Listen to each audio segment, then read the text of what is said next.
Hi, I'm with Richard Vague, author of the book, The Next Economic Disaster. Richard, thanks for joining us. Thanks for having me.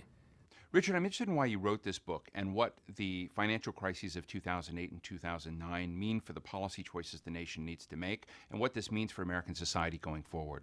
Well, it turns out that this financial crisis and most major financial crises relate to rapidly growing private debt.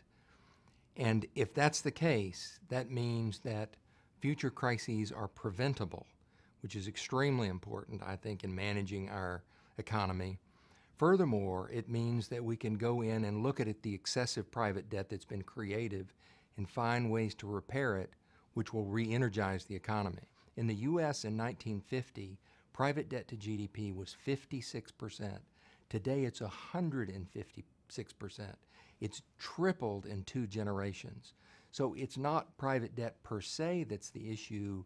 It's when it grows too rapidly and then when it reaches levels that are too high. What are 2 or 3 of the most important indicators that tell you that an economy is barreling towards a crisis? What pops up? What are the red flags that you see?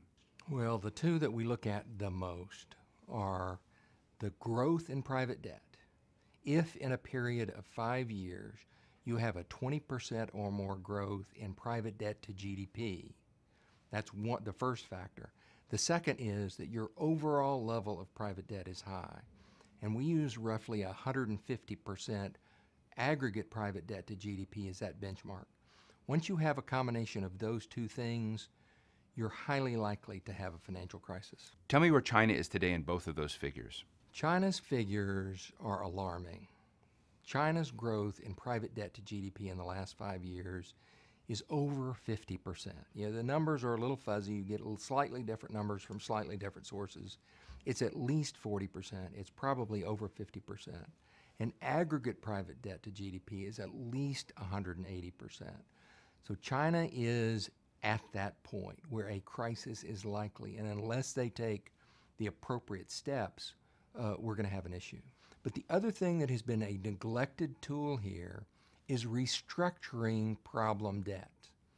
Consumers today still, after all these years in the U.S., but more importantly in Europe, are carrying way too much debt.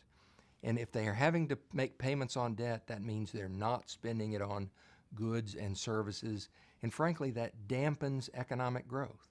Going in where you have underwater mortgages, problem debt, and restructuring it will free borrowers up to spend on goods and services and reinvigorate the economy.